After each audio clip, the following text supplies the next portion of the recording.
મુંબઈમાં narcotics control બ્યુરોની મોટી કાર્યવાહી 200 કરોડ રૂપિયાનો ડ્રગ્સનો જથ્થો જપ્ત 11 કિલોથી વધુ કોકેઇન ગાંજાના 200 પેકેટનો જથ્થો જપ્ત ડ્રગ્સના રેકેટમાં અત્યાર સુધીમાં 4ની ધરપકડ કરવામાં આવી છે। મુંબઈમાં નાર્કોટિક્સ કંટ્રોલ બ્યુરોએ મોટી કાર્યવાહી કરી છે। ડ્રગ્સના રેકેટમાં અત્યાર સુધીમાં 4ની ધરપકડ 200 કરોડ રૂપિયાનો ડ્રગ્સનો જથ્થો જપ્ત કરવામાં આવ્યો છે, જેમાં 11 કિલોથી વધુ કોકેઇન અને 200 પેકેટ ગાંજાનો સમાવેશ થાય છે। કબૂતરબાજો સામે હરિયાણામાં સૌપ્રથમ કાર્યવાહી। હરિયાણાના કરનાલમાં 4 એજન્ટોની સામે ફરિયાદ નોંધાઈ। ડિપોર્ટ કરાયેલા 3 ભારતીયોએ નોંધાવી ફરિયાદ। ઇમિગ્રેશન એક્ટ મુજબ 4 એજન્ટો વિરુદ્ધ કાર્યવાહી કરવામાં આવી। પોલીસ ફરિયાદ અને આરોપીનું નામ ગુપ્ત રાખી હાથ ધરાઈ તપાસ। 4 એજન્ટો વિરુદ્ધ અલગ અલગ 3 પોલીસ સ્ટેશનમાં ફરિયાદ કરાઈ છે।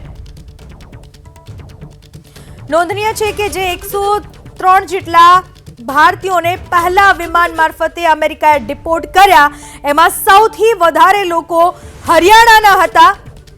હરિયાણાના લોકોની સામે એજન્ટોની સામે હવે કાર્યવાહી કરવામાં આવી છે, જે એજન્ટોએ ગેરકાયદેસર રીતે હરિયાણાના લોકોને અમેરિકા મોકલ્યા હતા।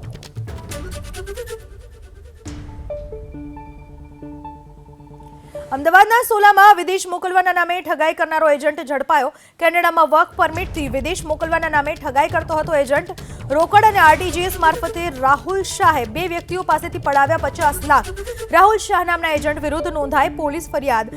સોલા પોલીસે ફરિયાદના આધારે એજન્ટની કરી ધરપકડ।